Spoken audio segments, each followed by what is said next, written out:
Sadhguru, it's an absolute pleasure to be with you today. I have a large audience. I have a mic. I have no time limit. I have not been on air for 3 months. I'm completely starved. They've told me to have a conversation with you. And there are some of my guests who come on my program who have been probably missing this. It's wonderful to be with you. I have spent some time with you one-on-one in the past. We've had conversations. The one thing which I have always found about you is that you're so normal. You're so... That's an insult. You're so See, this is I do a news program. You're turning this to an entertainment show. Can I please proceed? You're a wonderful person because I find you straight. I find you direct. I don't find you pretentious. I think you speak so much common sense.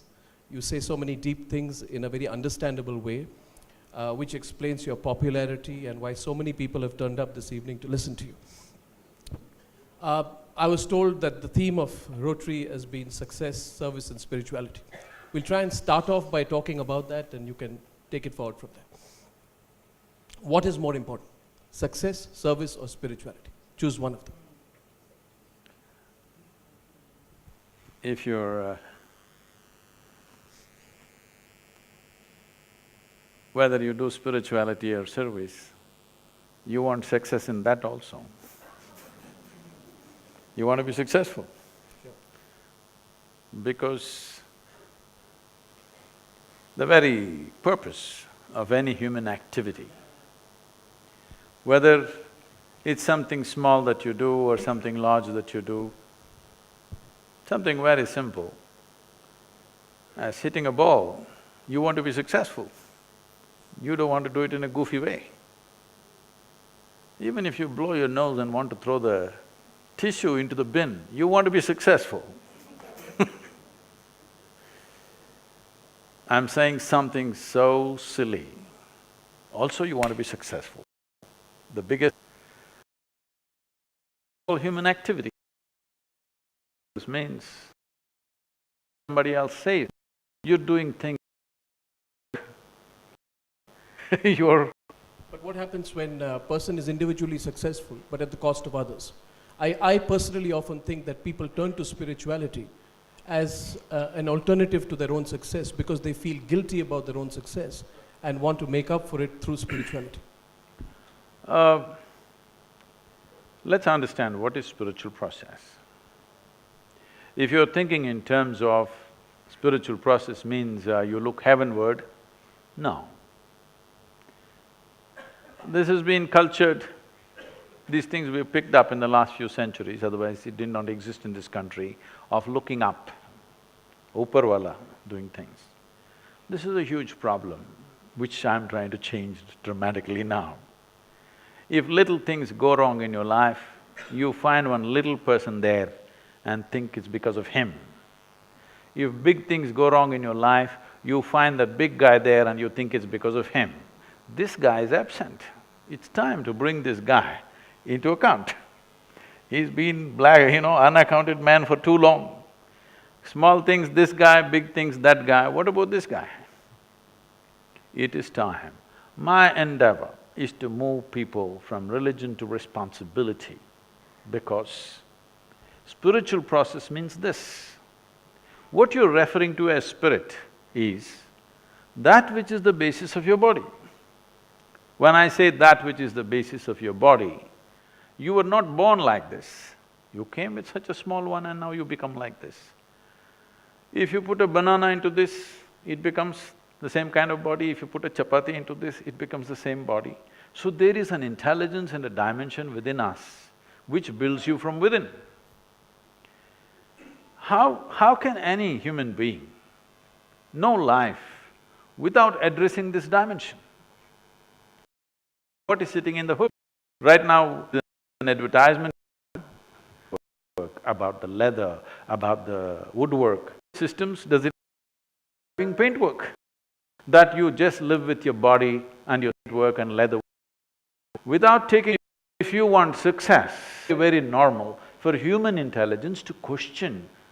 Because you see people dying every day, somewhere or the other. Okay, when I fall dead, what?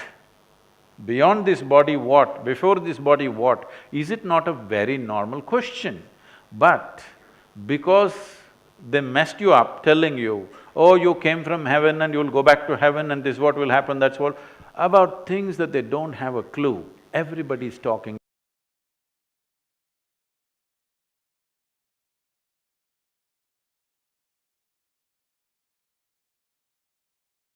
with authority.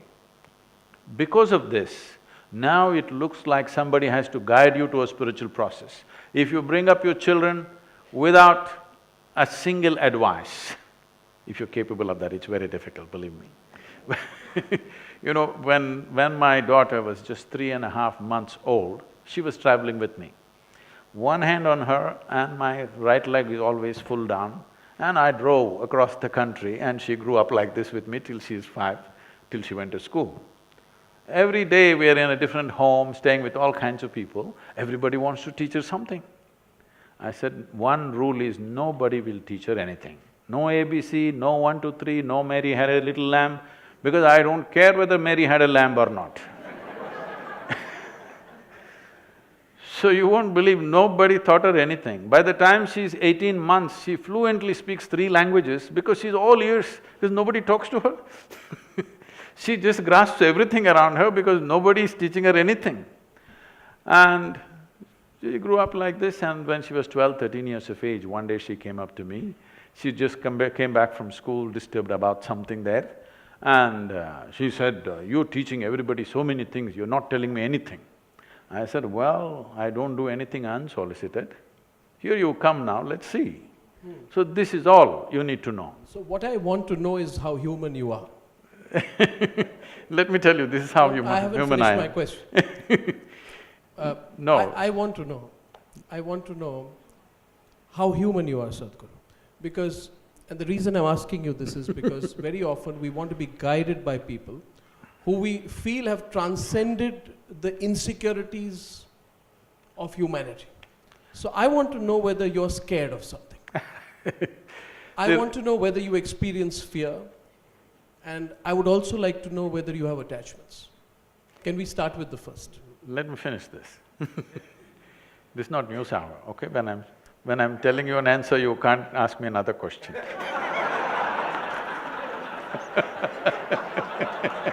I'll get back.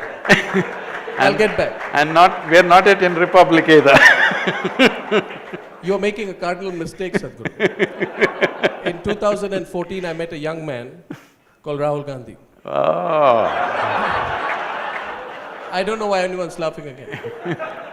He too interrupted me like you did. I got back later. Please continue. But you'll have to answer my question later. Please go ahead. You have a different package here.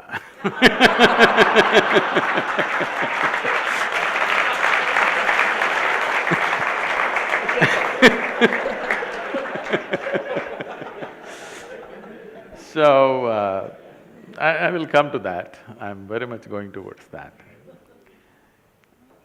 So the girl comes to me and says this, then I say, see, this is all you have to know. Never look up to anybody.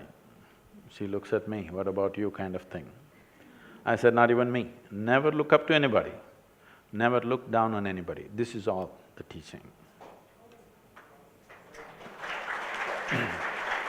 If you don't look up to anything, if you don't look down on anything, you will see everything just the way it is.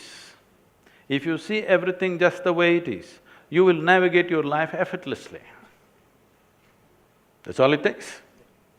Now, how human am I? You just now use the word human, and almost everybody, everywhere I go, they use the word human, always referring to the limitations of being human, never talking about the immensity of being human. Oh, I'm only human. But why are you not saying, I'm human? You're on top, you're the top species on the planet. You're supposed to be on the top of the pile of all the species. Why people are saying, I am only human is because they're suffering themselves like no other creature. Not an ant or an elephant suffers themselves as human beings do. If their stomach is full, they're fine. For a human being, stomach empty, only one problem, stomach full, 100 problems. The reason is this is an evolutionary thing. It's an evolutionary thing that what you call as your cerebral flower, this brain, is new to you. In the evolutionary scale of things, it is a new happening, this intellect. And most people have not figured how to handle it. They're not suffering the world, they're suffering their own thought and emotion most of the time. Why is it?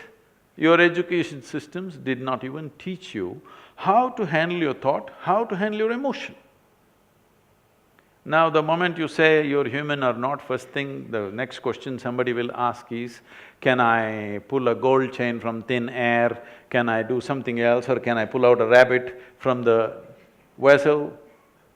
Or can I pull a pigeon out of my pocket? If I pull a pigeon out of my pocket, what will you have? You will have a bird, I'll have a shitty pocket. This is not going to change anybody's lives. I will show you a miracle. I will show you people who are full-on activity, not people who are sitting in some cave.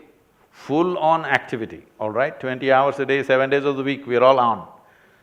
I'll show you people for 5, 10, 15 years, they've not had a moment of anger, agitation, irritation, nothing, they live joyfully, blissfully. This is the miracle the world wants.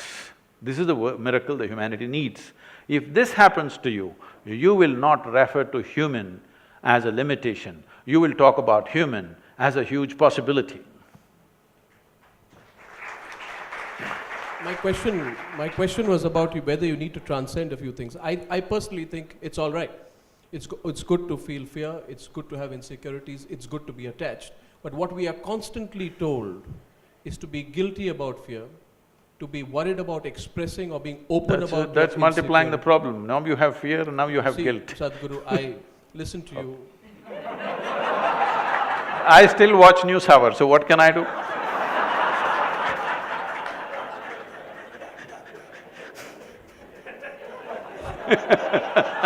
This doesn't usually happen to me. But Rotary Club, well, okay, so you made me forget my question. My point was that we are constantly told to be embarrassed about our insecurities, right? We are told not to have attachments. We are constantly told that in our lives and in our own Hindu philosophies and other philosophies to lose attachments.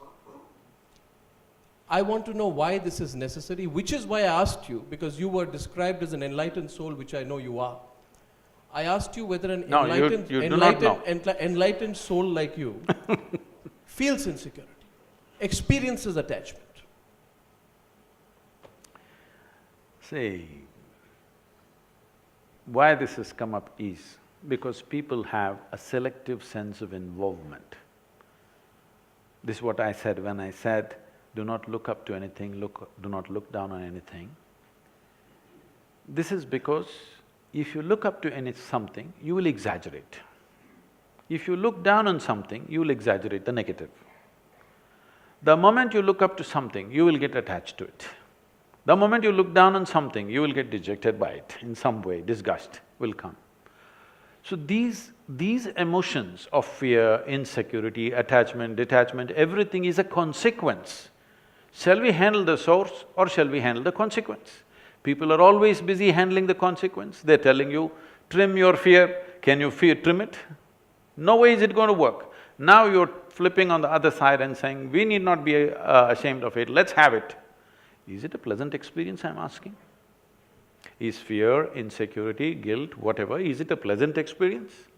If it's a pleasant experience, keep it, it's up to you. If it's an unpleasant experience, is it a choice? I'm asking you just this much. In the world around us, what happens? It's a different issue. World will never happen 100% the way you want it. Even if you're just two people in the family, still it doesn't happen 100% the way you want it. If it's 51% your way, you are the boss, okay? More than that won't happen. But what happens within you must happen your way, isn't it? If what happens within you happened your way, would you keep this blissful or would you keep this fearful or miserable or whatever? You wouldn't do that to yourself, isn't it? At least for yourself, you want the highest level of pleasantness. Though what you want for your neighbor may be debatable, but what you want for yourself is very clear, isn't it? So it's okay to have fear, it's okay to be insecure? No, I didn't say that. It's okay to be attached? I'm asking you, what if you had a choice… And what about ego, Sadhguru? Fear, insecurity, attachment and ego. These are the four things, Sadhguru, that we are told to get rid of. Over a period of time, we are told that as you grow older and you learn more in life, you must learn to give away all four. Pardon me? Who is your guru? Who's? Why should I reveal? No, but this is a fact. This is what we are told. Is it necessarily the truth? Let's go one at a time. The ego. Everybody is talking about this. Right now, in any human being for that matter, if they do something wonderful, they'll say, I did it. If they do something nasty, it was my ego. So, Mr. Ego is a fall guy. Whenever you turn nasty, he's always there. But when you do good things, it's of course you, isn't it? I'm saying, let's become straight with life. That sometimes you're wonderful, sometimes you're nasty, sometimes you're joyful, sometimes you're miserable. This is your reality right now. You don't need a fall guy. This much sincerity we must bring into our lives, that what happens from within me is me and nobody else but me. If you come to this much, now if you see you're fearful or you're miserable or you're frustrated or you're depressed, if you see it's all because of me, would you not want to change it? Would you not want to change it? 100%. Now, I want to change it, how? Now you're asking for tools. That is why I'm here just giving you tools for transformation. Because tools are important in human life. As human beings, we are dominating the planet only because of our ability to use tools. Otherwise, probably a colony of ants or a pack of dogs could dominate human species. But we can use tools. The power of tools is such. Right now, if I ask you to unscrew a little screw in this furniture, you may lose all your nails, it'll not come out. You may lose some of your teeth, it'll not come out. If I give you a little screwdriver, it'll come out. So similarly, to handle the inner dimensions, there are tools. These tools… this is the USP of this country, which is all messed up right now, that people have not presented it properly. If I give you tools for transformation, the only thing is to learn to use the tools, that's all. You don't have to believe any philosophy, you don't have to adhere to any ideology, you don't have to look heavenward because you don't know in which direction it is. People are looking up. After all, you're sitting on a round planet and the damn thing is spinning all the time. If you look up, you're inevitably looking up in the wrong direction. Sadhguru, two simple questions. One is, when you experienced what you said, sitting on a rock and you experienced enlightenment, we spoke about it once. You described it to me. Please don't think it's an absurd question. Why did it happen to you and doesn't it happen to others? A, what did you experience? And what do others have to go through that experience? Are you blessed in a different way? Why did nobody else go through that experience? Everyone seeks it. Well, everyone is not seeking it, nor was I seeking it. I was not seeking it. Tell me about it. I must give you some background. When I was just 4.5 years of age, I suddenly realized that I don't know anything. I don't know anything means I don't know anything at all. To such an extent, if somebody gives me a glass of water, I would be simply staring at the water for hours on end. I know what is water in terms of how I can use it, but I don't know what it is. Even today we don't know what it is. With all this scientific exploration, we still do not know what a single atom is. We know how to break it, we know how to use it, we know how to fuse it, but we don't know what it is. So, if I saw a leaf, I'm just staring at it for 5–6 hours. I sit up in my bed and I'm staring at the darkness for the entire night. My dear father, being a physician, thinks that I need psychiatric evaluation. You also beginning to think.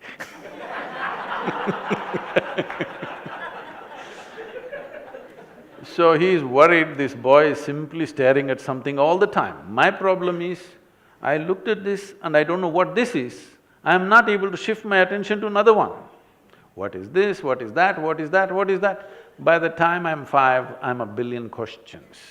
And nobody seems to know anything. Initially, they were all comfortable, I thought, they all know, only I don't know. Then slowly I realized, they have made a deal with their ignorance.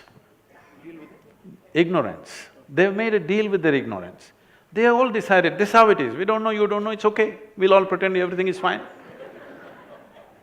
I couldn't make a deal with my ignorance. So I just sat there staring at everything. In this condition, they sent me to school. My mother said, you must pay attention to the teacher. I went and paid attention to the teacher. The kind of attention the teacher would have never received in their life. Initially, I heard their words and sort of understood what they were trying to say. But after a while, I realized they are only making sounds. This will be very useful. They're only making sounds. I am making up the meaning in my head. When I realized, they're just, hour after hour, teacher after teacher, they come and make sounds and make sounds. I am making up meanings and meanings and meanings. Then I realized this and I stopped making meanings. I just paid attention to the sounds. After some time, it became so amusing, a big smile spread on my face. But they were not amused. Things continued like this.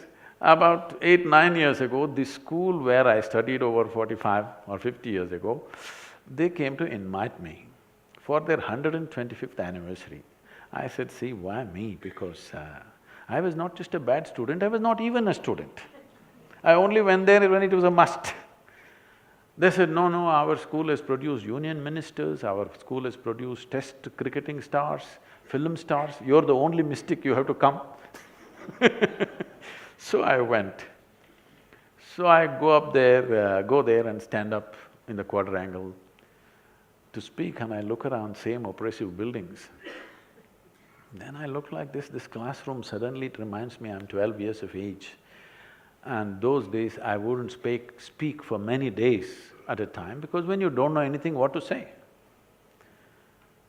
So one afternoon, the teacher is trying to get a response from me. He's asked a question and he's waiting for a response. I simply look at him. I say nothing. He can't make out anything of me. And after some time, I don't even see him. It's like that for me. I know his past, present and future, but I don't hear what he's saying. After 35–40 minutes of this effort, he got so mad with me. He came and held me by the shoulder, shook me violently like this and said, you must either be the divine or the devil. I think you're the later. I was not insulted by this or abused by this. My problem was, what is this, what is that, what is that, what is that? One certainty was there, this is me. Suddenly this guy confused me about this also.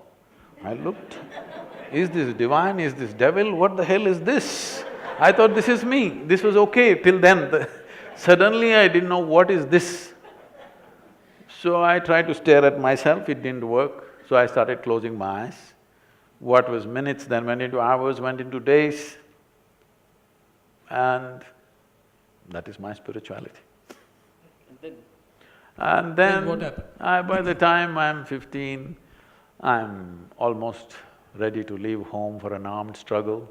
These are the days of Charu Majumdar and Somalu, and I want to leave because anything that I perceive as injustice, my stomach burns, so I want to rush. A bunch of boys, all of us want to leave and join armed struggle. Then when I got very close to them, then I saw they were unfortunately not what they were talking. So I kind of stepped back. Then I became a super skeptic. I grew up in Dostoevsky, Camus, Kafka, this kind of stuff. Skeptical about everything. But one thing was eating me, that is these billions of questions, and they started growing. The number of questions went on growing as my intellect grew. No answer. Then the only answer I found was to travel. So initially I cycled across South India, then I motorcycled across India, I crisscrossed India many times, all over the place. Then when I was 19 plus, I just, I've been riding since I was 11 without a license. But by 18, the day I became 18, I went and got my license within a week's time. So suddenly I thought I'm super empowered, I can go where I want. Then I came to Nepalese border and then they stopped me and they asked for a passport. I didn't know what it is, you won't believe, I was nearly 20, 19 at least. I did not know what is a passport, I thought my license will get me everywhere. Then that was a kind of a realization, I thought, okay, I can't cross these lines. So I went back, determined to get myself a passport and some money so that I'll travel forever, because the only thing that cooled me down from these questions was, I was moving. I rode across the country alone by myself, simply, not going anywhere in particular. I saw India like very few people would have seen India, in a completely different way. I just walked into villages, just knocked on a door and said, I'm hungry, and they fed me without asking my name, where I come from. Sometimes I was tired, so I slept in their homes. Next day morning I left without asking their name, who they are. But that imagery, those people, those emotions, that stuff, I think it hugely enriched my life. And the terrain, I can run that terrain that I've seen, thousands of kilometers of terrain, is like a video in my mind.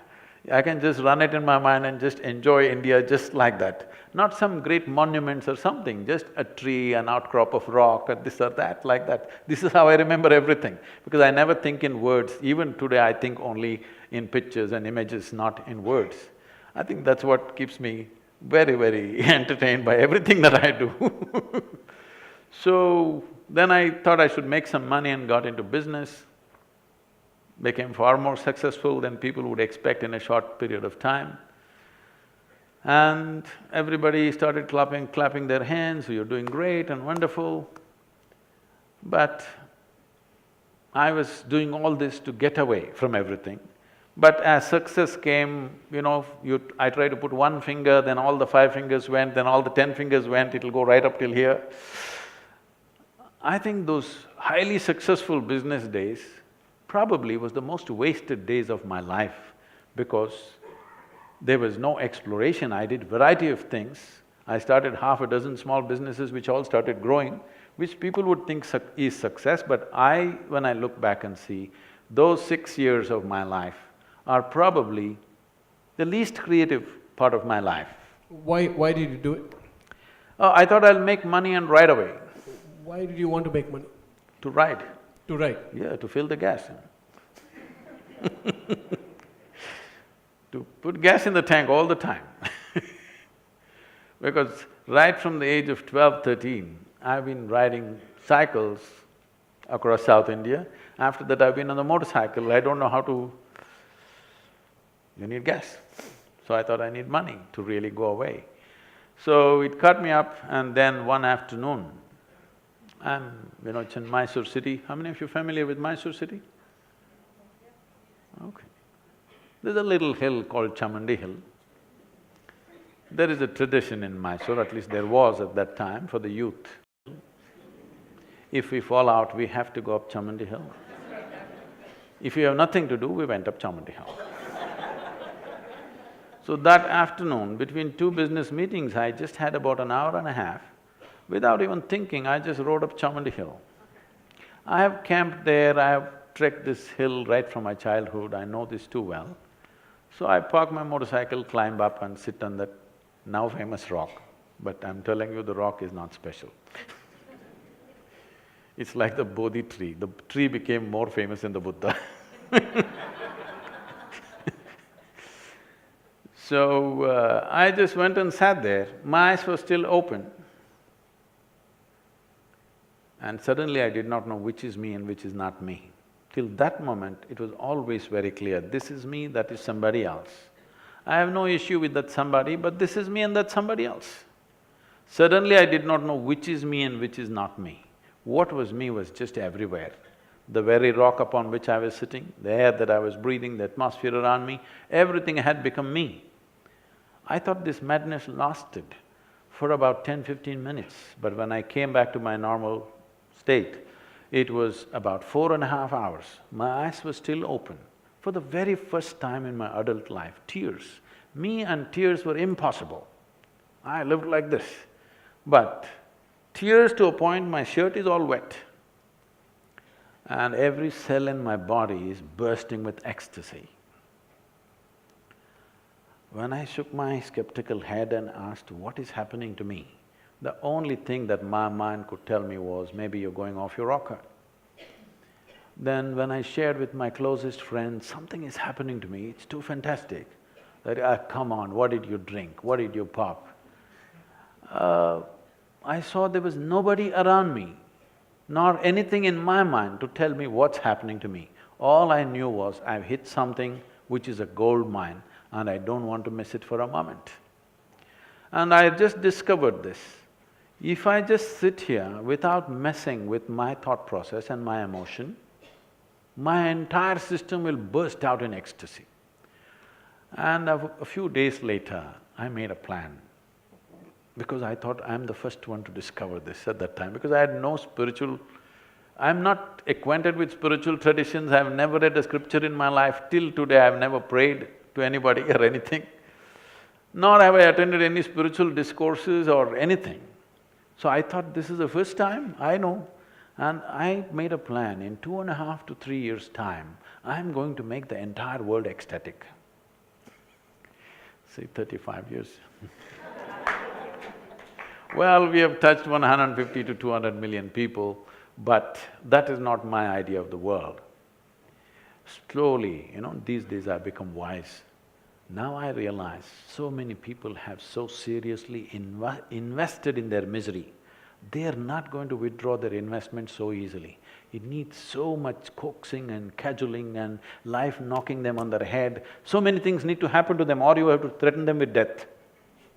Otherwise, they will not withdraw their investments, even though it is causing enormous pain and suffering to them. They are not willing to withdraw their investments in misery. So slowly we are working. I know I will die a failure, but a blissful failure. I've made a mistake, Sadhguru. My mistake is that I'm constructing a studio for our channel Republic. I constructed it in Lower Parel. Can you tell me the way to Chamundi Hill, please? I want to build my studios in Chamundi Hill. I'll also experience ecstasy every moment. I don't know about my guests. I can make it happen in wherever you are. This is fascinating, sir. Life changed after that. The most important thing is, the perception of who I am changed. I'm not talking the idea of who I am, the perception of who I am. I went up the hill as a smart young man, very cocky and confident about everything. I came down as real nothing. Just nothing means nothing was left in me. I remember that moment.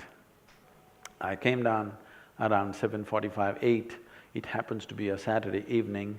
We are in a construction industry, and Saturday evening is the time when we give out labor to everybody. In front of our office, there are some 500 people waiting. And my partner, I come and park my motorcycle and I still got the engine revving. And I look in and my partner looks out and he can't believe on a Saturday evening I'm not there. He just looks at me like this. I just looked at this entire scene. This is something we built.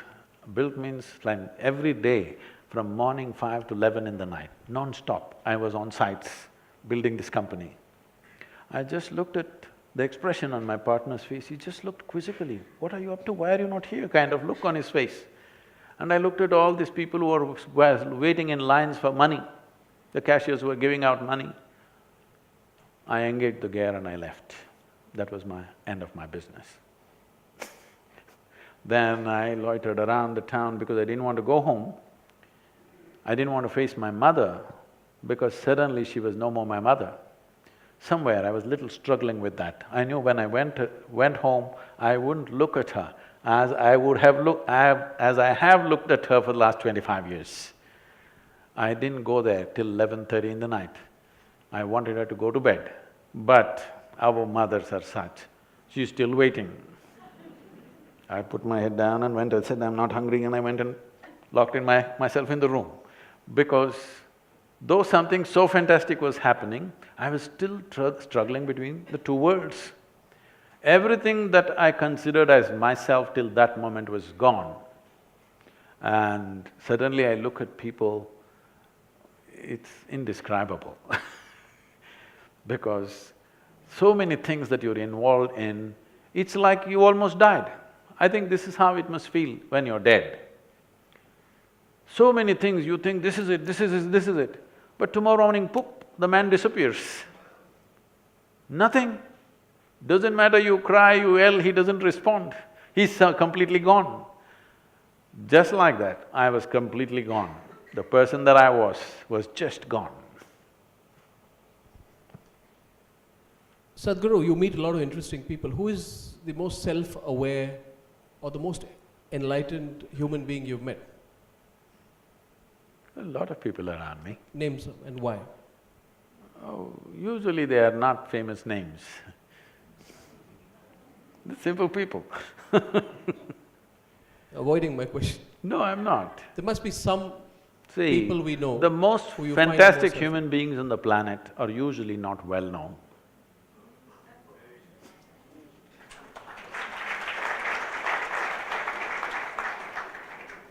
Because getting known in the world is a different business. Being wonderful within you is a different business. I'm doing everything possible to marry these two.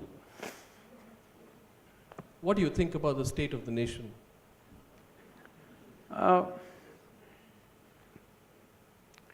See, we must understand that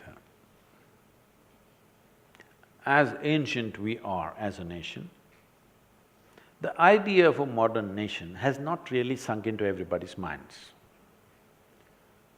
I believe the way you have named your new venture, in some way, you want the idea to sink in to people's minds because a nation is not some God-given thing. It is something that exists in people's minds and hearts.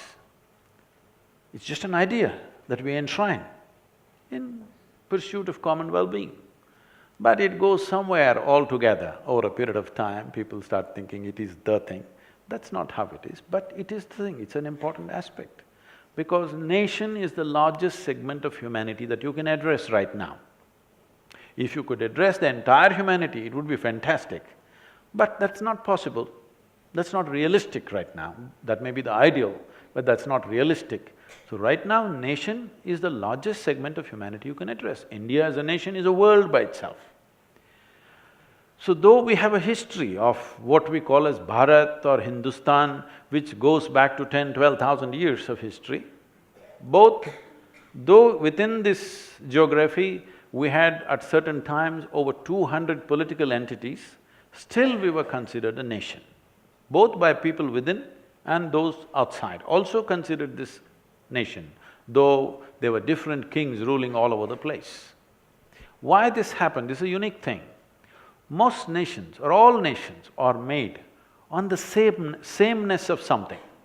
Sameness of language, sameness of race, sameness of religion, some sameness is important. We have defied that completely. We have never tried to be same in any sense. If you drive 50 kilometers anywhere in the country, every 50 kilometers you meet different kind of people. They look different, talk different, dress different, eat different, everything is different about them. But still we have been a nation for over 10,000 years without maintaining the sameness. I think it's an extremely unique and fantastic happening which we must culture, nurture and preserve. What is it that kept us together? Why people outside called us a nation, though we were ruled by different entities all the time? Fundamental thing which made us one nation is that every nation in the world believed in something. We as a nation never believed in anything. We have always been a nation of seekers, seekers of truth, seekers of liberation. today's… uh, in today's generation, this might have gone out of the present lingo, but it's coming back in some other way. In previous generation, if you spoke, in a day, my grandmother wouldn't end a conversation without at least once uttering the word mukti or moksha. It was like day-to-day thing. It's not like at the end of your life you're thinking mukti, or when you go to your spiritual discourse you're thinking mukti. No, in day-to-day life, in conversations, every day mukti, mukti. Maybe that is why today people are shouting azadi, azadi.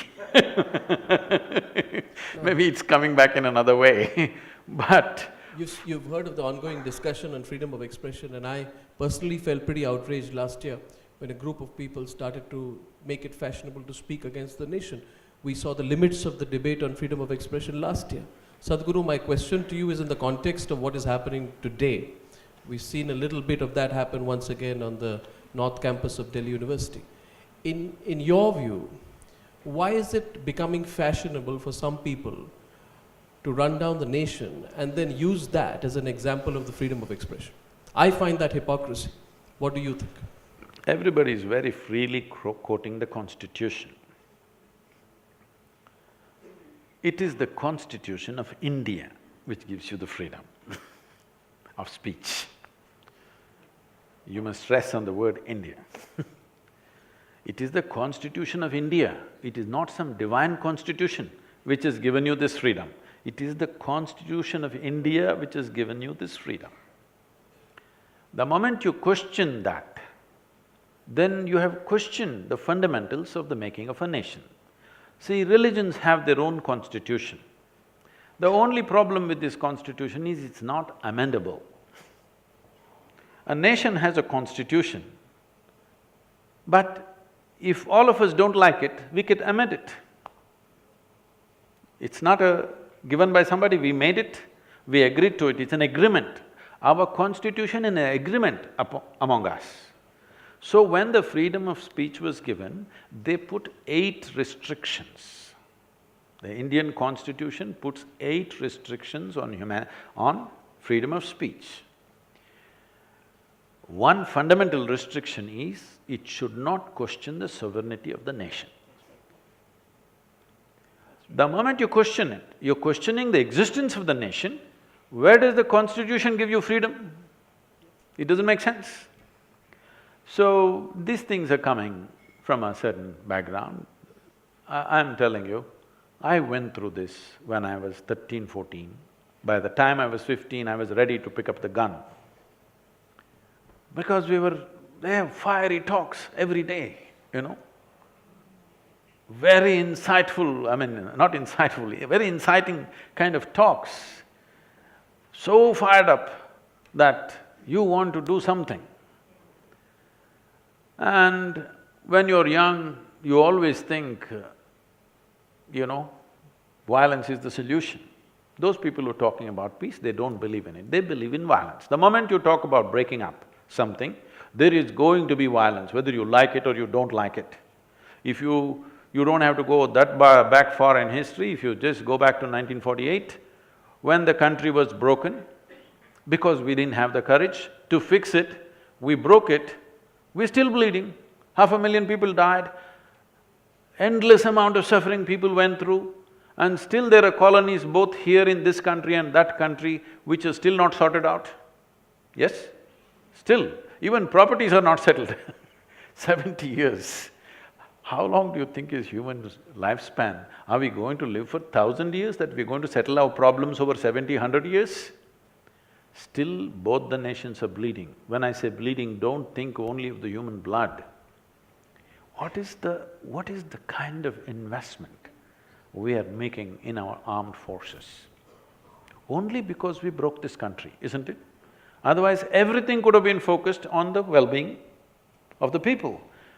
I'm not commenting on this. Just recently when I was just reading the newspapers, I saw $28 billion for a missile defense system from Russia we're buying. We are buying much more. But I'm just saying, $28 billion, when I think about it, we could educate every child in the country, we could nourish every child in the country, we could do so much work. we could make sure people in this country live well. But we cannot do that right now, simply because we broke the nation. So if you talk about breaking it further, this will go on for centuries, because breaking will never be clean breaking, it'll not happen like that. When you break, somebody will be this side, somebody will be that side, so much human suffering, resentment, hatred, which you cannot solve. This line that was drawn just 60, 70 years ago, can you believe it is only 60 years? The level of hatred we have for each other. You can't cure this, isn't it? So, breaking is never a solution. It's better to sort it out. Whichever way it comes, better to sort it out. For that we have a framework which is called the Constitution. Constitution, I'm repeating this, is not a divine document. It is an agreement between you and me, so that in every step that we take, we don't collide with each other. Yeah. This is the law that we will follow, that's all. Yeah, I agree with you. I'm so glad that you have made your position so abundantly clear on this subject, because I don't know why people are conflicted, Sadhguru. Some people say they are conflicted even over issues such as whether you need to stand up for the national anthem.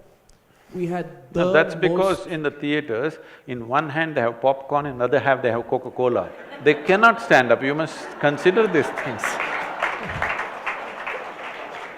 No, but there was that absurd debate last year, and I know many people here would know about it. It became fashionable last year to say, assert my right to rebel, and my rebellion is that I will not stand up for the national anthem. And I'm saying this openly, Sadhguru, I'm a part of the media too. That I found the pseudo-liberal media in this country advocating that as an example of the freedom of expression. And forgive me my directness on this, I never felt people in my fraternity were more wrong. See, what we need to understand is, we are picking up bits and pieces from developed nations and trying to implant it into our country. Well said, well said. Well said. When 50% of the population has not even eaten properly, you can't be debating nuances of democracy. It's just stupid. You go to United States of America, in every sports event, okay, in a baseball match, national anthem is played, everybody will stand up like this, okay, with their hand on their heart. Well, you're discussing some kind of French Revolution, all right, but you don't have River Seine flowing, nor do you have Paris around you. You have slums around you, you have a stinking Yamuna flowing. You shouldn't be talking the same language. And half the people have not eaten properly. Just take a walk. Just take a walk in one of the villages, you will see 60% of the population, their skeletal system has not grown to full size. We are busy producing underdeveloped human beings. Substandard human beings you're producing, and you're talking about a great nation and fanciful ideas. This is not the time. When everybody is well-fed, when things are taken care of, then maybe you can talk about certain things. This is not the time. I don't agree with you, Sadhguru. I don't think great nations are built out of economic well-being. But that's my simple point of polite disagreement with you. I'm not saying economic well-being. Eating what I need to eat to sustain this body is not economic well-being, it is a fundamental right. Whether there is a nation or no nation, not just for a human being, not just for a human being, for every worm, insect, animal, bird, the basic sustenance necessary for their survival is the right of that creature, isn't it? So this is not about economic well-being, this is a must for every life. Every worm, insect, bird, animal, tree must get the fundamental nourishment. Of course, we are included as one of the creatures. No, I meant it in your linking the talk of a great nation to whether we have everything that we need. I think we still can be, even if we don't. Sadhguru, with again polite disagreement with you, what happened in Bangladesh after the famine also saw the rise of the greatest form of nationalism in Bangladesh. So History teaches us different lessons at different points of time. I don't want to argue with you on this. We'll go aside and have an argument after this. My point to you, which provokes me to take this discussion further, Sadhguru. Why have we become, like, have we insulated ourselves? The better we do, the more we want to cut ourselves off from our own country and our surroundings. And I agree with your previous point. In 1997, Sadhguru, I was in NDTV. There was a story which came out, a reporter called Sampath Mahapatra called me. And he said that there is a story I want to go and report. And we needed approval from the headquarters to send the reporter down there. Sampath went there and he said there's a village where people are dying. We sent him there. When he went there, he said that there was an entire village which was dying. And the reason for that was horrifying. There was complete starvation in that village. There was a drought, there was no health facilities, there was not a grain of rice. So the people of this area, which is the KBK, Kalahandi, Bolangir, Koraput belt in Orissa, started taking the seeds of mangoes, putting it into muddy water and making a soup of it. That, because it was so hot, started becoming rotten. And so it was a rotten mango gruel that was prepared. And because they were so hungry, and no mother can see her child starve, they were poisoning themselves to death because they were so hungry they had to eat something. In my life, I remember at that time as a reporter, I stood outside gate number 1 of Parliament. I was so angry, and I confronted the then food minister, who said to me that इस बड़े देश में 20-30 लोग मर जाते हैं, आप बात का बतंगड़ बना देते हैं. And I was shocked and horrified, Sadhguru. Till this date, I feel, and people say to me, why do you scream so much? I say, because in this country, you don't yell, you don't scream, nobody gives a damn. I still do believe that in this country. We believe in that chalta hai attitude because we think everything's okay with us, why should we care about the rest of the world? We're growing, but the chasm in our country is also growing. Between the rich and the poor, between the haves and the have-nots, between those who have everything and those who don't have any shelter. And yet we feel happy enough to cut ourselves off from it. Is it true that we spend a large amount of our time cutting ourselves off from our own country? Is this not one of the greatest problems of India today? That we, the privileged sections of India, have cut ourselves off from the rest of India. And is there a solution for it? See, the question is not about the disconnect between the well-to-do and the not-so-well-to-do or the impoverished regions of our nation. We have not invested enough in the fundamental nature of our humanity. We've become many things other than being human. If you sat here as just a human being, it would be very natural for you that your heart beats for everything around you. But now you become so many things, starting from gender, language, culture, religion, race, ethnicity. In many ways we have identified ourselves. Because of these identities, all these identities give you a certain sense that you can undermine your humanity. You cannot undermine your humanity if you did not have these identities or if you did not give it too much priority. All of us have those identities at a certain level. Cultural identities are there, language identities are there, but they are not fundamental to us. Our fundamental nature is that we are life. If you sat here as life, you would reverberate with every life. Nobody had to tell you, you would be that way. But that has not happened. That is because we are an amoral country. We've never had codes of morality in this nation. We have always managed populations because in every generation, they were enlightened beings, hundreds of them. And so we managed human consciousness in a certain way. By making people conscious, we manage situations in a beautiful way. Wherever those people did not come or not enough were there, anarchy happened, chaos happened. because we have never had a set of morality. Because morality makes you act, but doesn't transform you. For example, I'm sorry, I'm not commenting on the theme of the club. For example, the word service. Leaving the theme of this. See, it's like this. If you… let's say there is a child starved out on the street. If you pick up the child and feed this child and take care of this child, you think it is service. But if you pick up your own child and do that, you don't think it is service. What is the difference, I'm asking? For one, your heart is beating, for the other, it is not. So the barrenness of heart is the basis of all this. We are always trying to do good. You don't have to do any good. You just have to become a full-fledged human being. A full-fledged human being means a natural conscious response to everything. And what best you could do. And that's all a man can do. That you're at your best always to everybody and everything. Are you doing the greatest? Maybe not, but I'm doing my best. If every human being does their best in every sphere of life, with every life that they come in touch with, something will happen.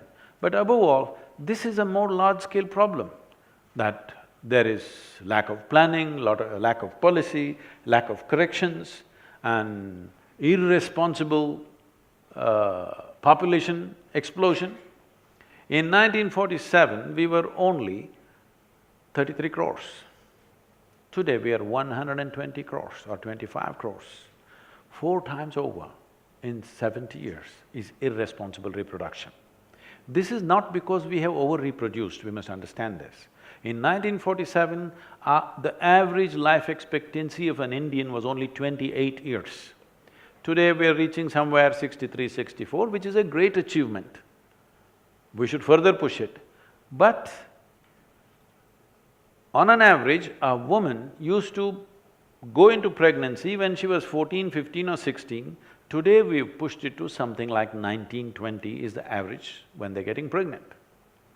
So by the time she's 65 or 70, there are 4 generations behind her, or 3 generations behind her and 1 or 2 generations ahead of her.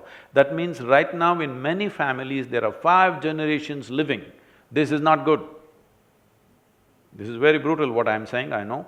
But at any time, there is space only for 3 generations. Your parents, yourself and your children. There can't be 5 generations living. That's what is happening right now in this country and in many other places, especially in this country. 5 generations are living, so there is no space. Once there is such a load, people will keep their humanity in the attic and go about brutally. That child who comes and knocks on your traffic space, I would cry at one time. Now I'm trying to look down, because every time I don't have money to pull out, most of the time I don't have, I have to ask the driver who's driving, please give me some money. So I try to look down. So you're trying to put down your humanity for some time, but it would be natural for me to pull out whatever I have and give it to him. But now you can't do it because it's everywhere. It's too much of a problem for you to address individually. Wherever you can do, whatever you can do, you do, but you're not able to address everything slowly. You try to insulate your humanity. This is what is happening. It is not that people have become brutal, it's not that people have become inhuman, because the problem is so pervasive, you're not able to address it. Has hate increased after Trump? Has hate increased after Trump? It is not increased, it is just that it's little emboldened. It's not increased. I spent substantial time in United States, in and out. It was always there. Now it is finding expression. But I think that's a temporary upsurge, I think it'll control itself. Law enforcement will take charge after some time, they'll pick up a few people, handle that. But hate crimes have been happening all the time in America. Has Europe invited trouble on itself? You know, it's opened the doors, there's been a lot of immigration. They have not opened doors, they've closed all the doors, they've built fences. Now they are. they're just not allowing the media near the fences anymore. Or media also is part of it, they don't go near the fences, they only shoot the open spaces. Their cameras don't pick up the fences. Most nations have put up barbed wire fences wherever the migrants could come and they've stopped, all right? You can't blame them either because they're coming in millions. If millions of new people come with a completely different culture, a religion which they will not compromise, and they will not fit into your society, they will try to create their own society, local people will feel insecure. It is a multi-headed problem, it's not a simple problem. So this is why I'm saying for all these Azadi groups also, the moment you break the fabric of any nation, it doesn't matter how fragile, how ramshackle it is, the moment you break it, what comes out of it is such a thing that you cannot control it. See, if you had not bombed out these nations, if you had not bombed out Iraq, Syria, Libya, Afghanistan, wherever, if you had not done that, if you had negotiated and settled those problems to whatever extent, you can't fix all the problems, at least you could have contained the problems. If you had done that, these people would not be moving to Europe. Somehow they would continue to live because nobody wants to leave their place of birth and their parentage and everything just for nothing. When it becomes terrible, they want to go. But once the momentum starts, the things that I've seen in Europe, I cannot utter here, it's terrible. What these migrants are doing to themselves to earn just one meal is too horrible. The women are all on the streets, all kinds of people with children and everything, they're on the street selling themselves because there is no other way to make a living. These are all people who lived reasonably well. Reasonably well means maybe not in the same level of economic well-being as the Western Europe, but they lived with some dignity, with some pride in their own lands. I drove from Beirut to Damascus to the Iraqi border, I just drove myself through the desert and fantastic country it was just 7 years ago, you know, really nice country. Particularly this city, Aleppo city, which is an 8,000-year-old city, this city was built on taxes levied on Indian traders. So you must assume, what is the level of trade that was happening between India and Damascus and Jerusalem was such, just by the taxes that the Indian traders paid, they built a city, a living city, 8,000 years old, one of the most beautiful cities, if you ask me. Today when I see on the news channels Aleppo, what is it? Is this a solution for anybody? So, you may have whatever, people earn Nobel Peace Prizes, but this is the kind of solutions they offer to the world. There was no need to do these things, there was a way to negotiate because of the simplistic, moralistic attitude that you have, that this is a good guy, this is a bad guy. This is basic stuff, good guy, bad guy business. And millions of people, over 1 million are dead, over 10 to 15 million are homeless. Nobody is counting these numbers really properly. But what's happened to Aleppo when I see on the screens, I can't believe it. This is a city that I enjoyed so much just 7 years ago. And the people were so wonderful. I'm not quite sure, you quickly passed through my question when I asked you about what happening in America, and you glanced it through and you said that it's a temporary phenomenon. No, I'm saying Sadhguru, nothing has changed as the news channels are trying to project. Suddenly America has changed, become a cauldron of hate. It's not true. Generally, there is a racial discrimination in the country. All of us face it somewhere or the other, especially me. I've not been shot at yet, but people have given me daggers. And so many things happen there, we just say, okay, this is how this country is and go on. America has the most beautiful aspects of life also and very extremely negative aspects also, because this is that kind of a melting pot, all kinds of people. Now those people, some of those people are feeling emboldened and they think they can act. But I'm telling you, they were acting even before. How many hate crimes have happened? Recently, in the last 1-2 years, you must have seen all these black people being shot in many places, they put it on the Facebook Live and all that stuff. But this has been happening all the time. Suddenly because of the Facebook you think it's happening. No, it's been happening all the time, now the world knows. Otherwise, the people who live there, they always know this happens all the time. Just look back at the statistics. Let's say in 2016, 2015, how many Indians, how many blacks, how many Hispanics have been killed? I don't think the numbers have changed. The reporting has changed. You're blaming the media for that. I'm not blaming the media. You're not blaming Trump. You're not blaming Trump, but you're blaming the media for that. I think Trump has emboldened us. I'm saying, yes, definitely his presence has emboldened them. But I'm saying, nobody needs to embolden them, they've been always doing it. Yeah. Maybe now they're uttering the words. They're not afraid of uttering the words because they think at the highest office there is support. Sadhguru, now let's look at a few issues that you've raised in the last 3 minutes. You say that, there must be a better solution, there must be no confrontation. Non-violence is not always the answer. No. I would argue. Yes. It's okay to say, it doesn't deliver results. No. In your view, can non-violence be an answer, for example, to jihadi terrorism? Not at all. So, if not so, then what I would like you to tell this audience is, dealing with one of the greatest individual constructs of problems in the world today, which is jihadi terrorism, in your view, Sadhguru, what is the direct antidote to jihadi terrorism? An immediate and quick solution to it. What is the direct antidote? That's what I'm doing, that's my work. But quick solution, I don't have one. There's no quick solution. Individual transformation is the only solution, but that's not a quick solution, but a lasting solution.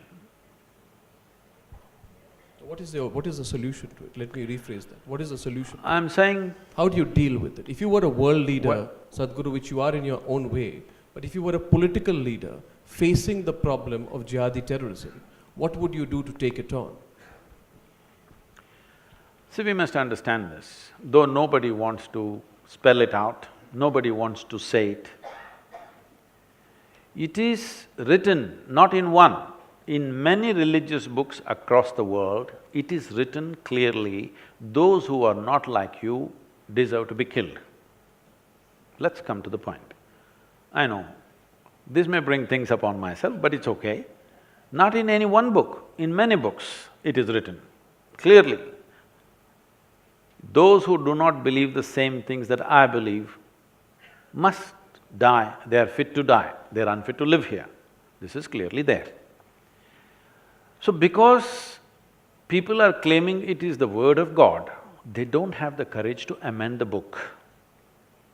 It is time that you take sensible part of people who believe in these books and say, see, if you edit these 10 pages, your book will become wonderful. The boys who carried out the Dhaka attack came from very elite families. Some of them spoke accented English. They simply wore black robes, called themselves ISIS, went into a cafe and shot innocent people. When a philosophy as dangerous as that, and I wouldn't use the term philosophy, when a belief as dangerous as that becomes as viral, as potent, it grows organically. ISIS then becomes a thought process, not even a terrorist organization. Then how do you deal with it? I need to correct that question a bit. It is not organic, it is very organized. Till you address this, you will not address the problem. It is very organized. So if anything that's organized, it has a source. If you have any kind of administrative strength and skills, when you see something threatens the fabric of the society, you must know where is the source for these organizations and deal with it. But we don't have the courage to deal with it because every 6 months we got an election. Okay? Every 6 months or 8 months there is an election going on somewhere. And because of the… this I'll blame on you. Because of 24/7 channels, some election is happening in Manipur, it feels like a national election is happening in Tamil Nadu, everybody sitting and watching Manipuri elections because it's made to feel like there's election going on, and when politicians are in election mode, you don't expect responsible action. It is expected because this is the nature of democracy. That is the time of hyperbole, but that should be only once in 5 years. I think we are working towards that. That's a good thing, that elections will be only once in 5 years, and that's how it should be, because it is not that they're all bad, but these are the compulsions of a democracy. When you go into an election campaign, you cannot say, I'm taking this economic step, this economic step, this economic step, because the crowd there doesn't understand any of these things. You have to rev up their passion about something. So in that mode, you can't fix a nation. So this is not organic, let's be very clear about this. This is super organized. It has grown everywhere in the world with a tremendous sense of organization. Where there is an organization, there is always a head, and if you know how to administer a nation, you must know how to handle this. One observation, Sadhguru, which is a comment. Probably you haven't seen Oh My God. You need to have a look at that. Because to get all the spiritual gurus in India under one platform never happens. It only happens when you scare, and since you're using the word screwed up, I'll use the word when you scare the shit out of them. But coming to the serious part of it, I consider you, and I want to give a disclaimer. I really don't. I have a spiritual sense within me, but I don't really follow any spiritual guru. And therefore, when I actually went through internet and heard a few of your interviews in conversation, I found in you a very logical person. A person who is practical, a person who is scientific in his answers, and therefore, there was a connect.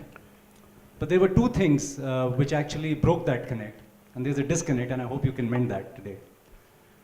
Which is, when you talked about, and maybe I got it wrong, so therefore, if you could just kindly explain what you meant by that. That certain women don't need to enter certain temples. Or maybe women in certain temples need to stay out. So that's one. And the other is the recent one, where in Jallikattu, you talked about fundamental rights of animals and birds and everything. But in Jallikattu, you supported the other side of it. So why was this? And since it was kept political by Arnab, most part of it, and I think many of us out here were wanting to hear the spiritual side of you, so I'm following it up with a political question. So we must understand this. There are two reasons. Those people who are propagating certain things, and also there is a certain unfortunate discriminatory process, but essentially, culturally, this nation, before invasions and other things happened, this nation did not have a big discriminatory process between men and women. You look back on the ancient societies here, there was absolutely no discrimination. Most of the country was matriarchal. They obviously, because this is… you must understand, many things today are common between men and women, not because of liberalism, simply because of technology. Technology has leveled the ground in many ways. Your muscle doesn't mean as much as it meant 1,000 years ago. When human beings were doing everything with their body, man's muscles were important. So he dominated the world in a certain way. Once technology came, your muscles, if you have a lot of muscles, we'll give you a menial job, we're not going to make you the boss here. So because of that, things changed slowly. But in the spiritual dimension of this country, there never was any discrimination. You must understand, if you don't know this, as per the Hindu norms, a Hindu man cannot go to heaven without his wife. How nice is that? There are no other apsaras and other whatever, they're not waiting there. You have to go there with your wife. You decide whether you want to go to heaven or not, that's up to you. But a Hindu man cannot go to heaven without his wife next to him. She has to be there. So these are different ways this society addressed this. But when the invasions happen particularly, first thing that they're going for is your wife and your daughter. That's the first thing that people will take away. And it's the most disgraceful thing and the most painful thing. So they all hid them in the granaries of the time. And when continuously these raids were ravaging the society, slowly, don't step out of the house became a norm. Because generation after generation, the raids kept on happening. So there are many historical aspects, leave that. About the temple entry, there is no such thing anywhere that a woman should not enter a temple because she is a woman. Do you understand? It is just that certain temples, they are doing certain occult work. There are certain forces there. I have to talk about biology. One thing is mountain temples, we said women should not go. Because you must understand, those were days, this is a tiger land. When I say tiger land, today the poor tiger has to be protected as if it's a pussycat. Those days they prowled in thousands. Going into the jungle and coming back alive is a big thing. If you don't know this, even today there is a practice that if tribal people walk in the jungle, though there are not so many tigers anymore, they will take some incense and walk because they don't want the wild animals to smell them. There is Samrani in the South Indian temple. You know what Samrani? What do you call it in North? Samrani only, right? Yeah, either they burn it or they smear it on their body and walk so that the wild animals, the carnivorous animals cannot smell you. It is no more relevant because there are not so many left. But at that time it was really tiger country. So the very nature of woman's biology is such that a carnivorous animal will always smell out a woman much more easily than a man. Especially at certain times of the month, it will definitely smell her out. So they said, mountain temples she should not go. All the mountain temples, they're restricted. Now those things are gone, women are equipped in a different way than the way they were at that time, and the wildlife is scant, it is very much possible to go. The other kind of temples where they were asked not to go were where they're doing occult work. When they're doing occult work, I'm telling you, whether you like it or you don't like it, maybe you are liberal, but you don't know the fundamentals of nature. The nature is such that when you do certain occult work, a woman is more susceptible to damage herself in such situation than a man. Even for a man, if there is any injury in the body, they won't let him into that place where they're doing occult because it will affect him. So, this was done with a certain care and concern, not as a discrimination. Today you're taking it up as a political activism and thinking everybody should go to everywhere, it's fine. Then the thing is, you should not do that kind of work because it'll be harmful. Even today in this country, if a woman is in early stage of pregnancy, we won't allow her to come to the funerals. Do you know this? It is a very sensible thing to do. It is not discrimination, it is protection, not just for the woman, but for the child that she carries. It's very, very important. If you do not look at life the way it is, how the life forces function, how it is best for us to be, and if you just talk about social equality, then you will do silly things which will only, in the end, make the woman suffer.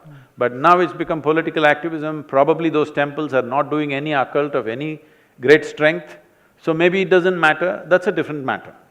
But if you're talking politics, if you're talking about equality, there are only two places where you should be even concerned whether somebody is a man or a woman. What is in somebody's pants is not your business. Only in bedrooms and bathrooms you must be concerned about these things. Sadhguru, if I may, completely, totally, 1000% disagree with you. I have… in this country, the problem has been that a lot of people take upon themselves the responsibility of protecting women. Let me give you my perspective, Sadhguru. You see, in this country of ours, at one point of time, it was also told that sati is tradition. So we must… Shall I clear that? Now you raise something, shall I clear that? Let me complete the point. The second point is, there are no tigers who are going to eat women when they go to Shani Shignapur or Sabrimala. By your own argument, there was a rationale, you say, for not letting women, a logical rationale for not letting women into temples earlier. That rationale doesn't exist today. It doesn't, that's what I'm saying. So then change the rules, which have been created. I'm saying just that, where it comes from and where when situations change, we have to change the norms accordingly, that's what I'm saying. Sadhguru, And anyway… No, Sadhguru, see, look at how unfair this is. In this country, there are women who can be divorced on WhatsApp, with triple talaq, on WhatsApp. That's another matter. No, it's the same matter. In this country, you must understand the sensibilities of people today. They are going to question what is injustice. Definitely. A woman is being kept out of a temple because she is told that she is impure. By the definition of what is pure and impure, if it doesn't apply in today's context, then we need to give voice to that. All I'm saying to you, Sadhguru, is another point of polite disagreement with you, and we will never agree on this point. We'll come to the agreement, disagreement. Is that things have changed? I know this personally, Sadhguru. I have some understanding of the pulse of this country. We did a campaign called The Right to Pray. I wish, Sadhguru, you were there with me when phone lines were opened, when people, men, women, children from all over the country called up and said, what happens in Shani Shignapur, Haji Ali or Sabrimala is unfair. That is a perspective which must be understood. See, that's all I'd say. Please, if you… But we'd go the thing into is, another I know you are in a certain profession where you only ask questions, but you must listen to what I'm saying. No, Sadhguru, let me tell you one thing.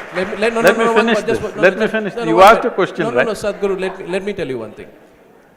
Please understand that the logic is also understood by people, and the right to question what is wrong is essential to my profession. Yes. The day I stop questioning what is I'm wrong… I'm not questioning that. Then I will not be true to my profession. I'm not questioning that.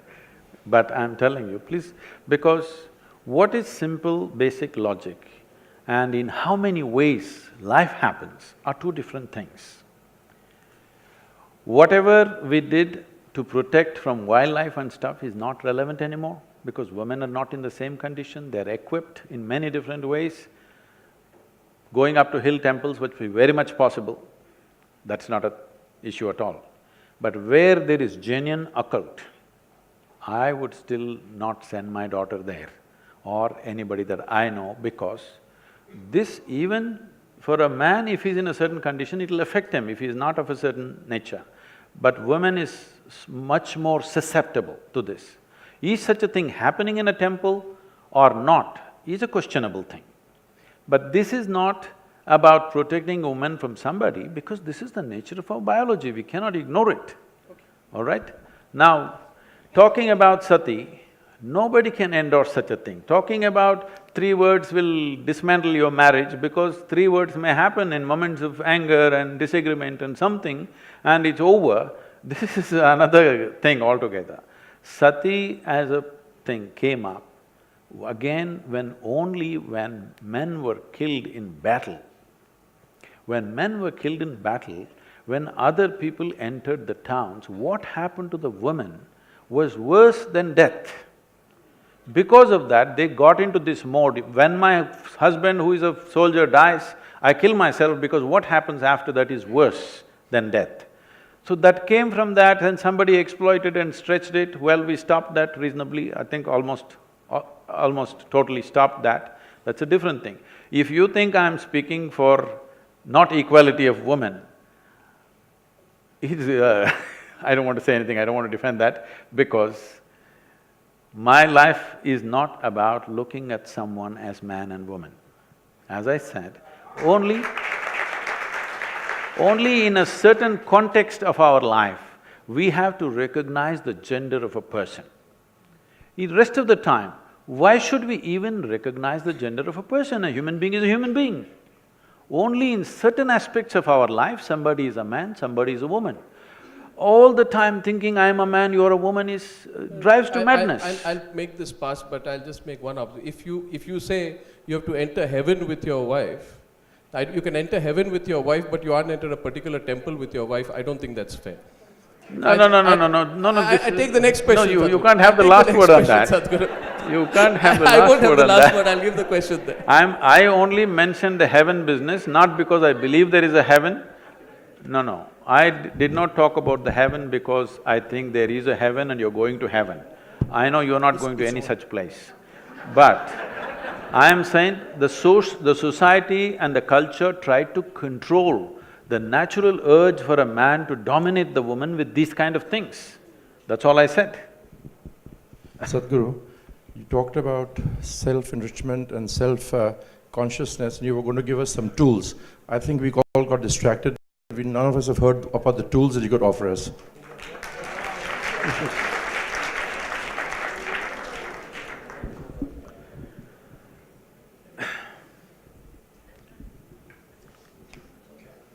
So it's like this.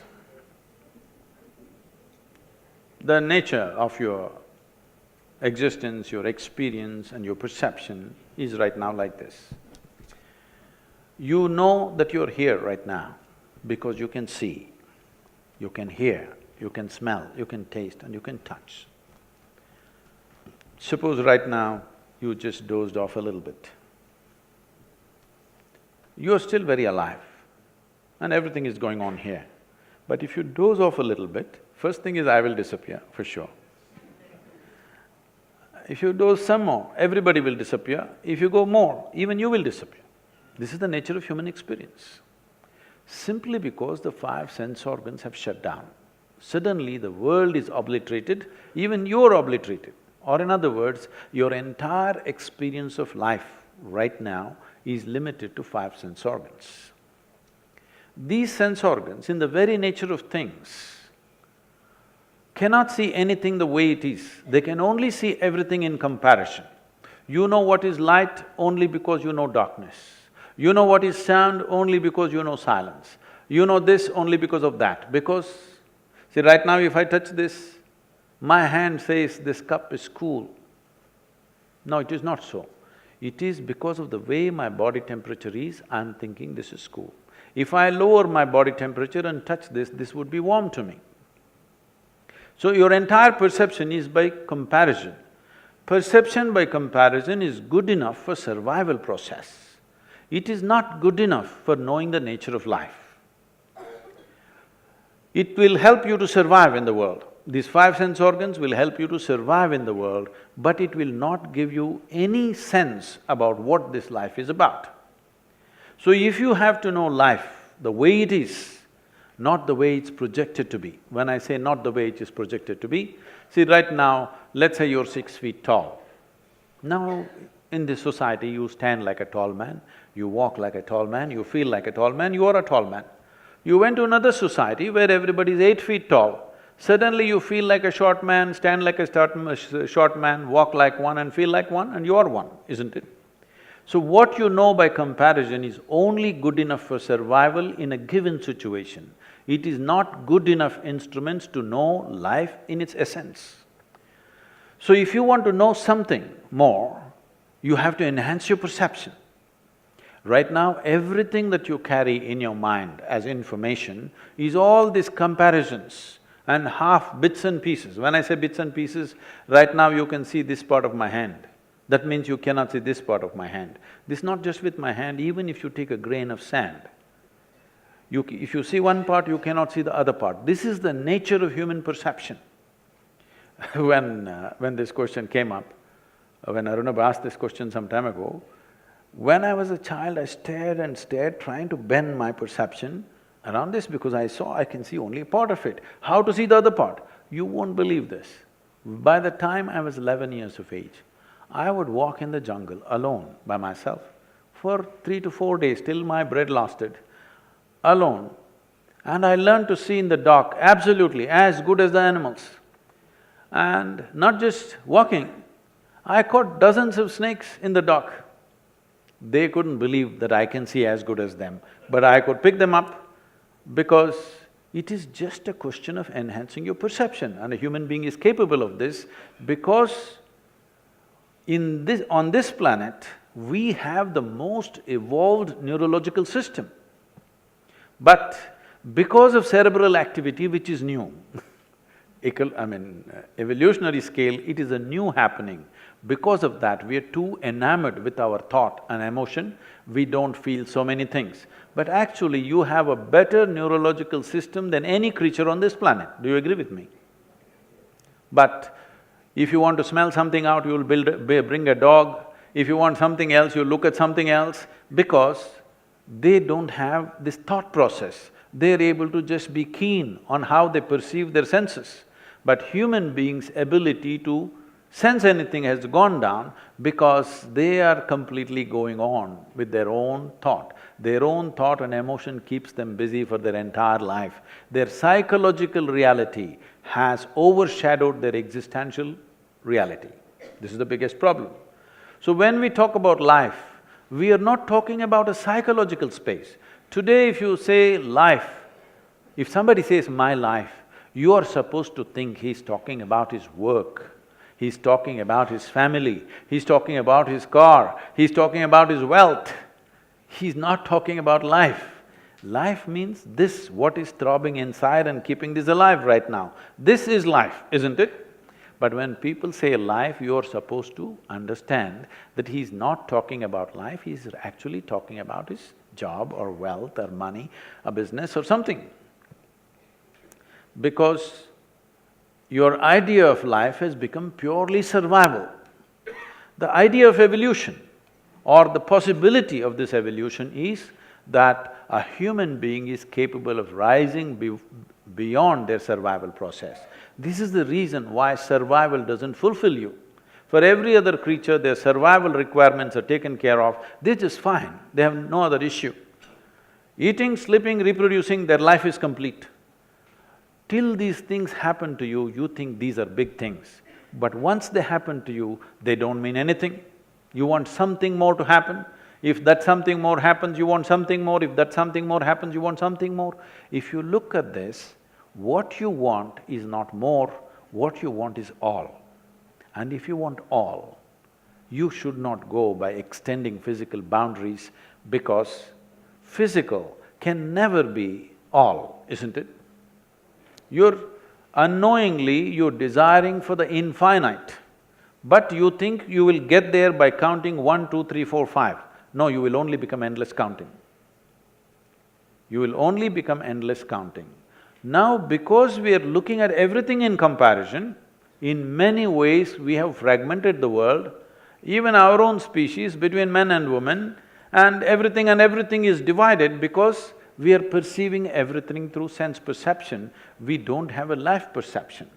So if you have to transcend the limitations of your senses, it is not that senses are bad, without that you wouldn't even know that you exist. Senses are fundamental, without it you cannot survive. But once you're human, survival is not good enough, something more needs to happen. For that something more, some striving is needed. You must look at this properly. Anything in your life which is about survival has come to you just naturally.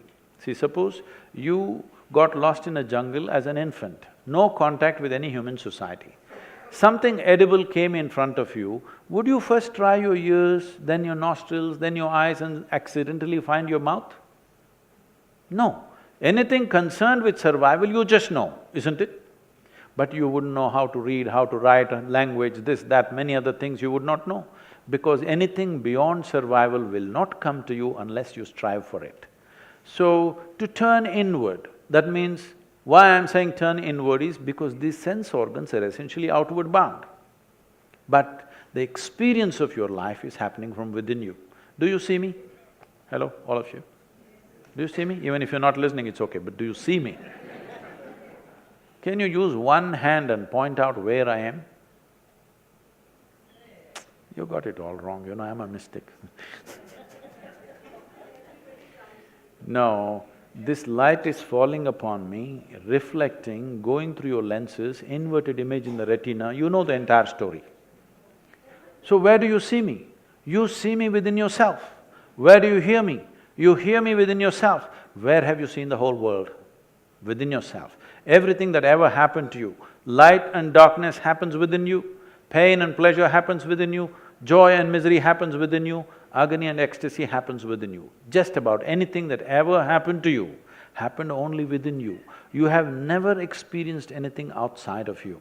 Right now, if somebody touches your hand, you think you're experiencing their hand. No, you're only experiencing the sensations in your hand, isn't it?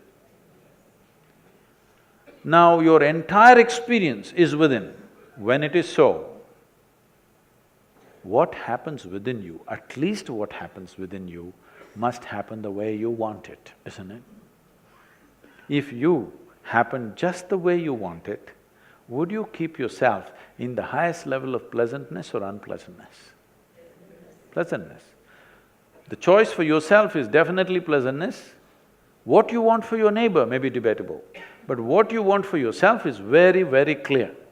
But that one thing is not happening. Why I'm talking about pleasantness is, there is substantial medical and scientific evidence today that if you remain pleasant, without a moment of anger, anxiety, irritation, agitation, nothing, for 24 hours if you remain like this, they are saying your ability to use your intelligence can go up by 100% in 24 hours' time.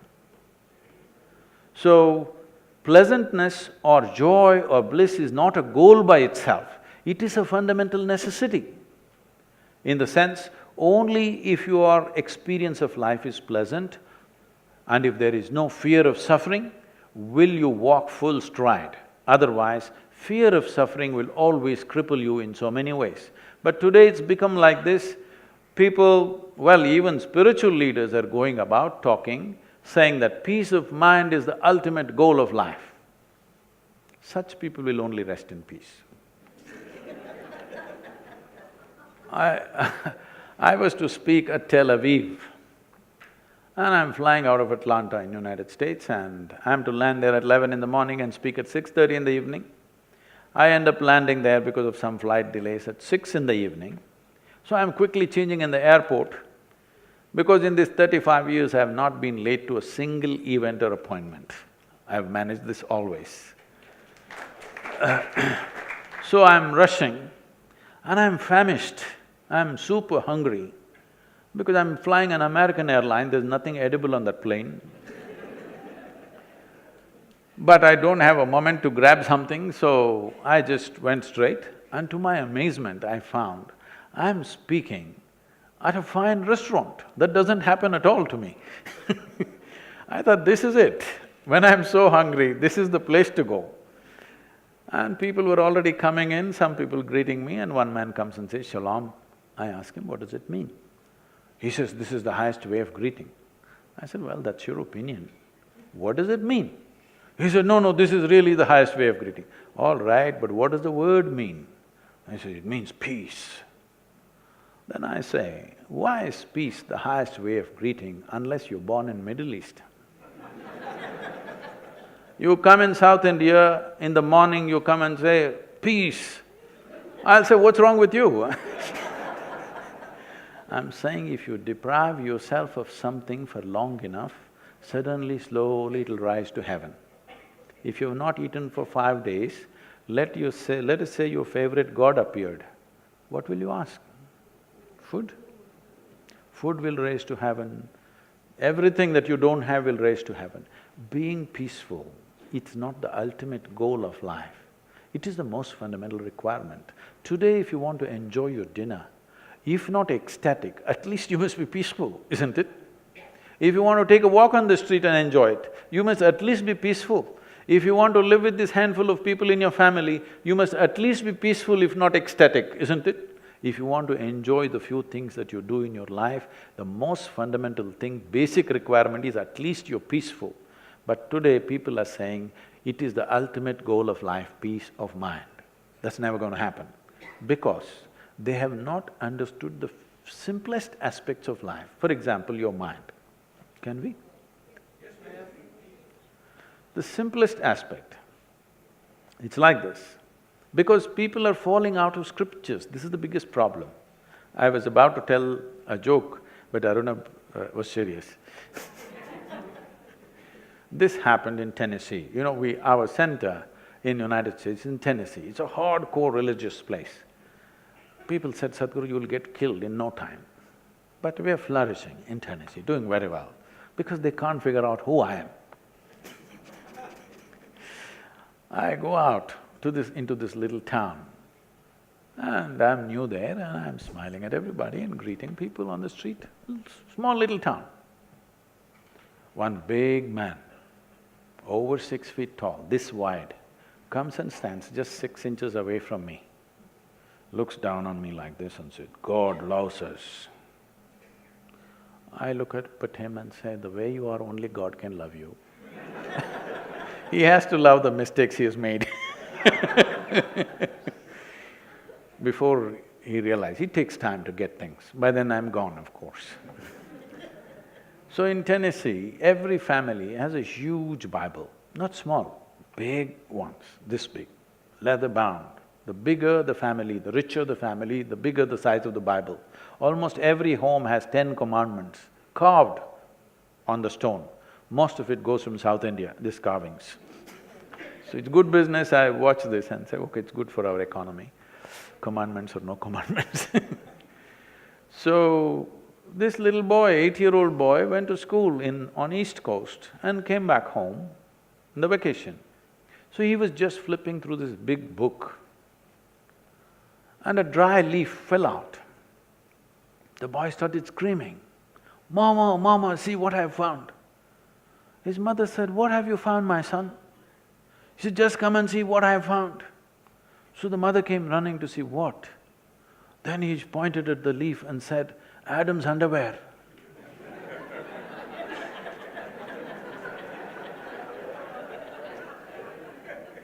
So a lot of people, the reason why something so simple and life-oriented has become complicated is because people are falling out of scriptures. What is it that makes you think 1,000, 2,000, 5,000 years ago, people were far more intelligent than you and me? Why is it so? Is it not such a retrograde step that you think people 1,000, 2,000, 5,000 years ago were much smarter than you and me? Is it so? Is it in line with the evolutionary process, I'm asking? No. But this is the thing we want to change. Today, with everything around us, we handle it scientifically using various technologies. It is equally important that you handle your inner nature scientifically, in a logically correct manner and with tools. Now your thing is, give me the tools. These are subjective in nature. If it was a screwdriver, I would have come with a bag full and given it to you. This is subjective. What is subjective means it is something within. Right now, everything of you is outward. That is, all your 5 senses are outward bound, isn't it? You cannot turn them inward. You can't roll your eyeballs inward and scan yourself. You can hear this, so much activity here, you cannot hear this. An ant crawls upon this hand, you can feel it. So much blood flowing, you cannot feel it. In the very nature of things, your sense organs are outward bound. If you want genuine tools of transformation, I would say, if you dedicate 28 to 30 hours of focused time, okay? 28 to 30 hours of focused time, we will give you tools to experience or touch a dimension which is inward. Inward is not of thought, inward is not contemplation. What you call as mind and body is very outward, because body is something that you accumulated over a period of time from outside, isn't it? The soil that you walk upon is what is sitting here as the body. If you get it now from me, your life will transform. Otherwise, one day you will get it from the maggots. Yes What you call as my mind is also an accumulation of impressions that we have taken in. This is accumulation of food, this is accumulation of impressions.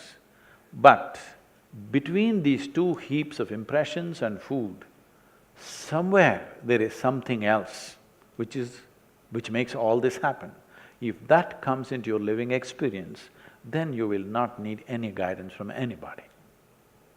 To get you there, I'm asking not 12 years of sadhana, I'm asking 30 hours of focused time. You must do that much to yourself. You deserve that. Thank you. Sadhguru, my question to you. When we think of, bringing reforms to our religion, and we all are, are taught that in Vedas it's written that soul has no gender. And so, we saw this Sati Pratha being abolished, and we saw widow remarriage also. So why don't you all, as Arnab was saying, think about, the entry of women in temples? Fundamentally in this society, there is no such thing as discrimination.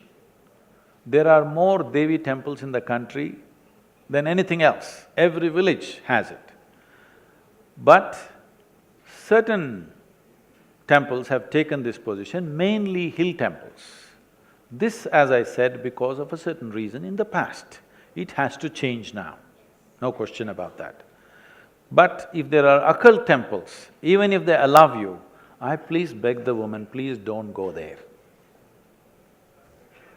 By law, if you're allowed, by norm, if you're allowed, still you should not go there, if you have any sense. So my question is to both Sadhguruji as well as Arnab. What's your view on our leader, Prime Minister? And I would like to ask both of you, Sadhguruji, if you are the Prime Minister tomorrow, what is one change which you would like to bring in our country? Well, I am not planning to get into the parliament either. About my opinion about a leader, see, I am not a member of any political party, nor am I a fan of any political leader.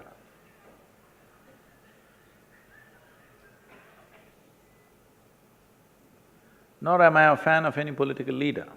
But I have to say this, I'm politically conscious maybe for the last nearly 50 years now. I've been reading newspapers for 50 years, so in this I find now it looks like we have the most determined leadership ever. Are they right or they're wrong? It's not for me to take a call whether they're right or wrong. At least India is topmost on their mind. This is very heartening for me. And because I have been in certain situations with variety of political leaders in the past, it always scared me that for 24 hours if you're with them, they don't have one single thought on their mind today what they can do for this country sitting in such a responsible position. Which kind of, really shook me. How is it somebody that is heading a nation with such a huge population and 1 million problems doesn't think today what can be done? At least today you have a leadership where nation is on the topmost in their mind. But do we have to agree with everything that they do? Not necessarily. Can we disagree with them? 100%. We can, if what is being done is not right for the country. Arnab spoke about this prior today morning also where I was telling them, nation is an idea. Without bringing pride and emotion towards that, you are not going to make it happen. This is a crime we've committed. In 1947, when there was a euphoria of emotion and thing for the nation, people are willing to die for it, that was the time to enshrine the nation in everybody's hearts. We did not do that. We had fanciful ideas and we did not know what to do probably. In retrospect, in postmortem, we can say many things. We don't know what was their mindset and what was happening, whatever. They lost control over that, they lost that opportunity. Whenever there is strife in a nation, that is the time when you can once again reshape a country. When people are comfortable, unfortunately, most people will not be conscious. We have to build a humanity which will be in utmost comfort and still conscious. That is when we really build a good nation. But still we are in a place where unless we are in a strife, we are not conscious of the larger well-being of what needs to happen. So, in many ways, today, even if there is no real strife on the street, there is strife. Arnab is going to be active in 2 months. Small issues. When I say small, I'm not saying small in significance, I'm saying small in size. See, a child falls into a tube well, it is small in size but not small in significance. A life is a life, okay? If it is my life, it's significant. So it is the same way it's significant for everybody's life. It may be small in size, but it is significant for what it is. So like this, there are 1,000 issues in the country, and for the first time we have mediums through which all these issues can enter everybody's heads and everybody can think about it. So there is strife, there is going to be strife in this country. When I say strife, don't think something has to happen on the street. No, it needs to happen. Strife needs to happen in people's hearts and minds. So that is anyway going to happen. When this is happening, this is the time to build that sense of pride. But pride should not become prejudice. It's very important to build that pride in who we are and not developing prejudice against those who we think are not part of us. This is a very subtle process which needs to be done. Is there some ideal way of doing it? No, we will have to mess around with it. That's the only way it will happen. But a new generation is coming, young people, whose thought process, whose way of looking at life has changed in many ways. Today, for the first time in the history of humanity, more human beings are able to think for themselves than ever before. Whether they're thinking right or wrong is not the debate, but they're thinking. At one time, a scripture would think for you, a guru would think for you, an elder would think for you, one man in the village would think for you. Today, everybody is beginning to think for themselves. Once this happens, people will become in such a way, unless something is logically correct, they cannot swallow it. If you make them swallow it, they cannot digest it. This will happen. Right now, you are still a generation who is still willing to acknowledge an authority and try to digest something which is not logically correct. But your children will be such, even if God comes and speaks, if it doesn't make sense to them, they will reject it. So well said, so well said. We are just on the verge of that.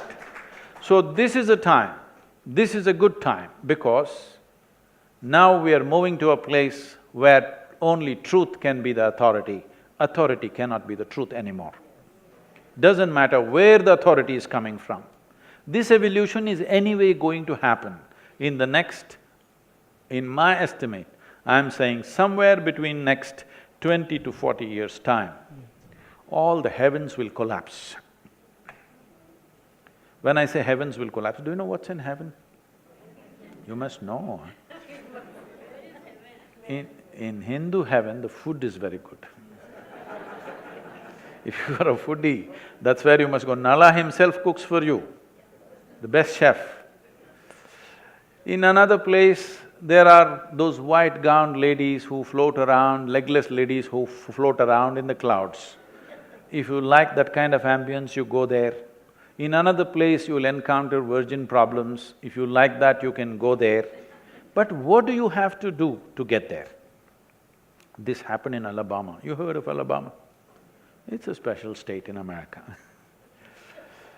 In a Sunday school teacher was going on full fire. And in his rhetoric, he asked, "What do you have to do to go to heaven?" Little Mary, who was sitting in the front row, said, "If I scrub the church floor every Sunday, I will go to heaven." He said, "Absolutely."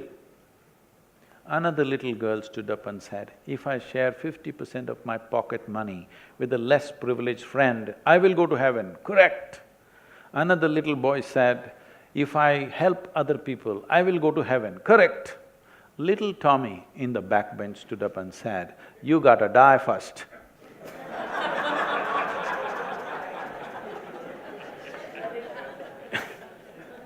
That's a qualification. You got to die first.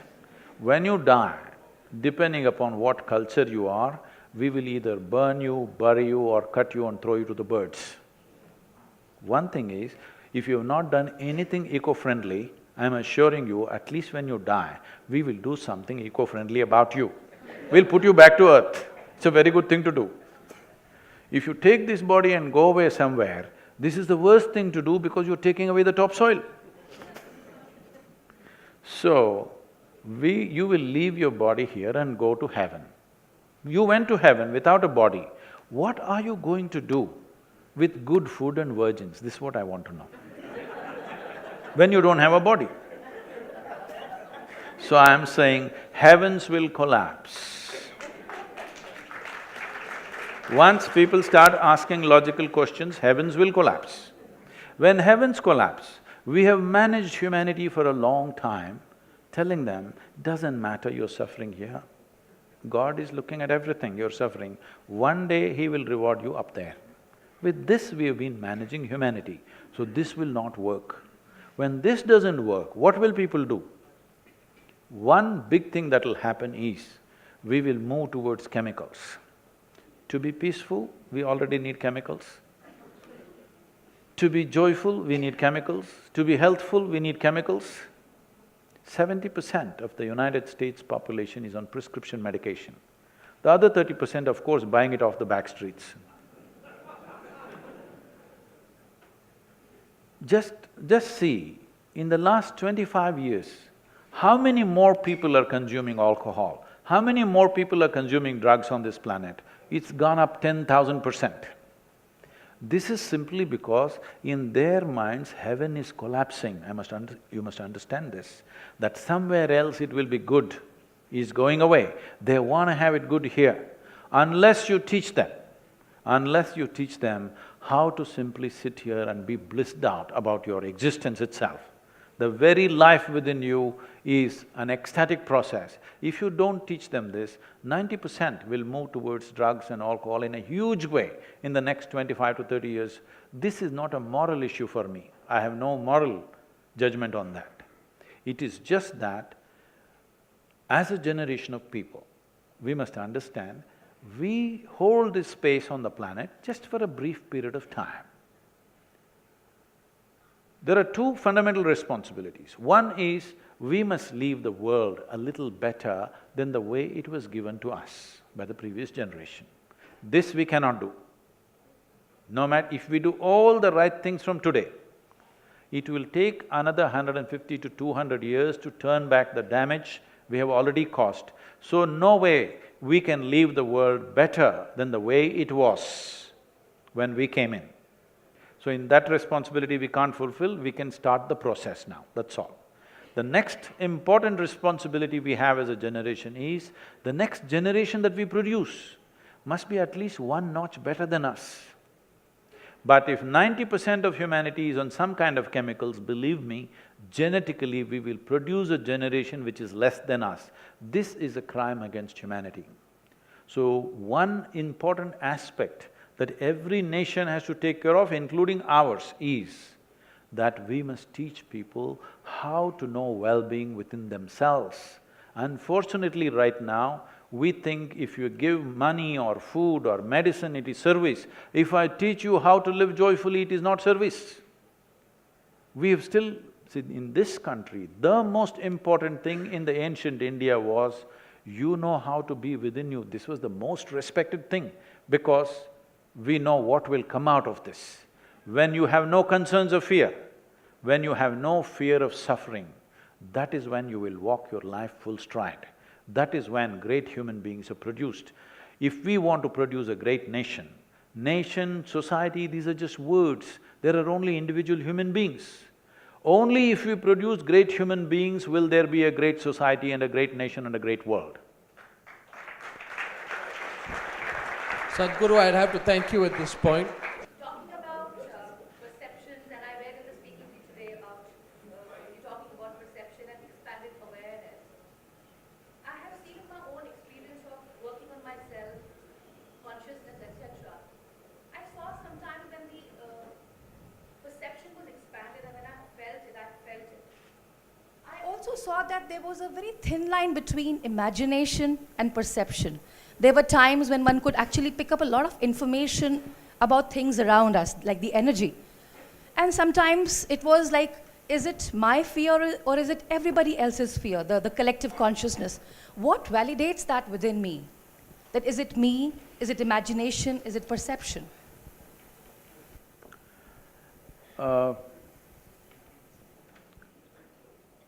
See, there are 5 dimensions of receptivity in the human being, or 5 major points of receptivity in the human brain itself. These 5 dimensions are referred to as centers of sleep, centers of imagination, centers of memory, centers of right perception, centers of perversion. Everything that comes to you, how you perceive it depends on through which center you took it in. You will see if you have 2 children at home, same genetics, same food, probably went to the same school, one goes like this, another goes like this. You can't figure, how did these 2 people come from the same father and mother? Because it is the way they perceive it, from where they receive it. Same things, if you receive from different dimensions, it becomes different things within you.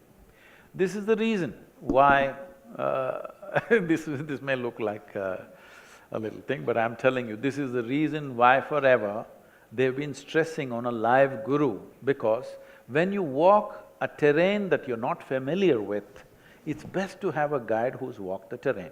See, every year I trek in Tibet and Nepal. This Sherpa who walks with me, he is illiterate, he doesn't know anything, spirituality, nothing. But we're going in the mountains, there are 2 pathways, he just says, I just go behind him. If I think I'm much smarter than him and I say, no, like this I will go, maybe that's my last day. You understand? In the mountains, he is the boss. He knows the terrain, he's lived there, he's grown up there, he has a certain sense. With all my education, I have a sense of direction, I'm an aviator, I have a certain sense of direction, I know the mathematics, I know the geometry of it, everything. But still, when I'm in the mountains, if he says, I go this way. He doesn't even care to tell me, Sadhguru, come this way. He just says, I just follow him. It's sensible to do that. When you're walking in unfamiliar terrain, that's the best thing to do. Thank you. Thank you.